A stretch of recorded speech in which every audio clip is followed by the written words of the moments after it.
Assalamualaikum warahmatullahi wabarakatuh. Perkenalkan, nama saya Rizkiatul Husna dari semester 6 kelas sore, Fakultas Perikanan Universitas Pekalongan.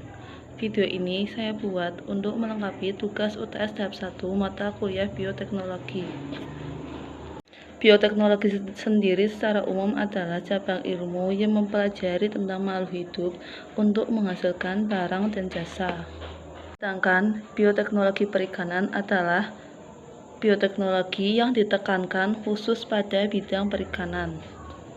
Penerapan bidang bioteknologi dalam perikanan sangat luas, mulai dari rekayasa media budidaya, transgenik, quorum sensing, pemanfaatan enzim dalam bioteknologi, cryopreservation, dan lain sebagainya. Kali ini saya akan membahas tentang transgenik. Apa sih transgenik itu? Transgenik berasal dari dua kata, yaitu trans dan gen. Trans yang berarti pindah dan gen yang berarti pembawa sifat. Jadi, transgenik adalah suatu metode teknik rekayasa genetika yang digunakan untuk mentransfer gen kepada gen yang lain untuk menghasilkan individu baru yang berkualitas. Gen yang ditransfer dalam transgenik meliputi gen pertumbuhan, gen resisten terhadap penyakit, gen tahan terhadap suhu panas dan dingin, gen mencerna karbohidrat secara lebih cepat, gen warna, dan lain sebagainya. Salah satu contoh transgenik yaitu ikan salmon yang disuntikkan hormon terhadap suhu yang hangat. Menurut Hagas 1933, ada 3 tahapan utama untuk menghasilkan ikan transgenik. Di antaranya yaitu yang pertama, mempersiapkan konstruksi gen yang tersusun atas gen penyandi protein tertentu dan elemen regulator yang mengontrol gen. Yang kedua, mengintroduksi gen yang sedang berkembang ke inti sel embrio agar didistribusikan ke seluruh tubuh ikan. Dan yang terakhir yaitu yang ketiga, mengidentifikasi individu ikan yang mengekspresikan gen asing. Sedangkan metode dalam transgenik ada 5, diantaranya yaitu 1. Mikroinjeksi. Teknik mikroinjeksi, gen yang akan diintroduksikan ke sel menggunakan mikropipet dan dilakukan di bawah mikroskop dengan bantuan mikromanipulator. Prinsip mikroinjeksi memasukkan gen ke dalam sitoplasma embrio yang sudah dibuahi hingga terintegrasi dengan genom inang, dan penyuntikannya dilakukan sebelum proses mitosis 1.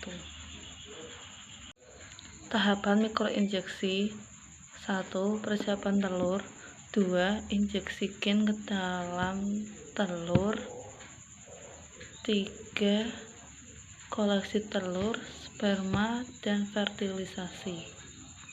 Kelebihan mikroinjeksi yaitu jumlah telur ikan yang relatif banyak, lebih akurat, kemungkinan keberhasilannya tinggi. Kekurangan mikroinjeksi yaitu membutuhkan waktu yang lama, lapisan telur tebal sehingga sulit ditembus. 2. Elektroforesis. Teknik elektroforesis, serangkaian listrik arus pendek untuk melemahkan membran sel untuk membantu transgen atau DNA rekombinan masuk ke dalam sel tertentu. Prinsip elektroforesis: gamet atau embrio ditempatkan pada suatu kuvet yang mana membran selnya permeabel terhadap molekul DNA bila mendapatkan aliran listrik pendek. Kelebihan elektroforesis: teknik transfer gen terjadi secara massal, mampu mengatasi beberapa kekurangan karakter telur Sperma ikan mudah ditangani karena penambahan air sederhana mampu mengaktifkan sperma. Kekurangan elektroforesis yaitu apabila arus listrik terlalu lama atau tinggi bisa menyebabkan sperma rusak atau mengalami kematian. 3. Retroviral infection atau infeksi pada virus. Tekniknya, virus ditumpangi oleh gen yang dikehendaki dan diintroduksikan ke dalam embrio hewan. Kelebihan retroviral infection yaitu keberhasilannya tinggi, bisa digunakan untuk jumlah yang banyak, dapat menjaga kestabilan gen. Kekurangan retroviral infection yaitu adanya kekhawatiran masuknya virus ganas ke dalam gen. 4. Spermatiated atau sperma sebagai pembawa gen.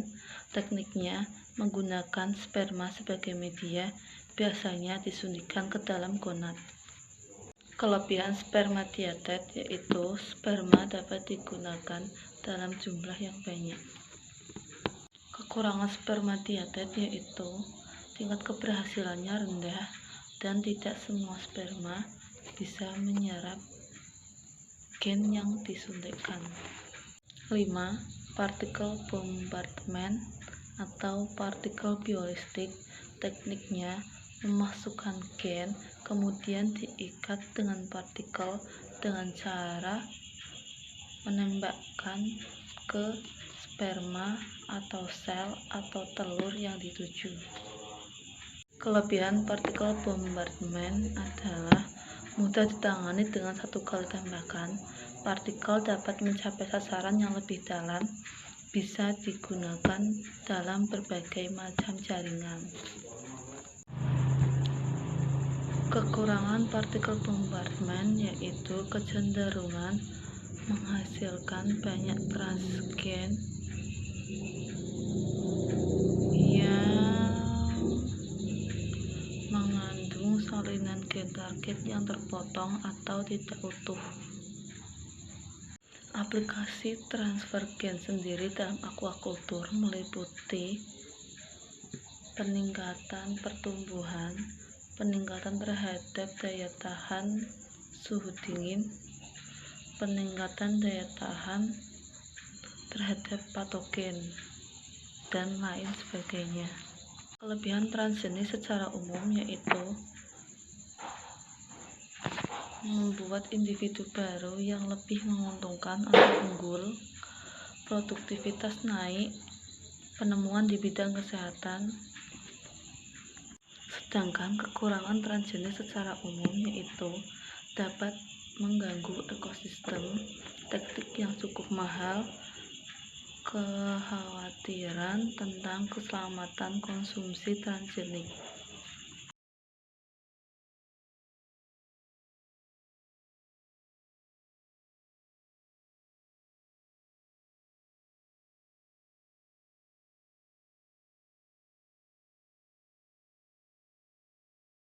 Demikian pembahasan tentang transgenik yang dapat saya sampaikan. Kurang lebihnya saya mohon maaf. Terima kasih. Wassalamualaikum warahmatullahi wabarakatuh.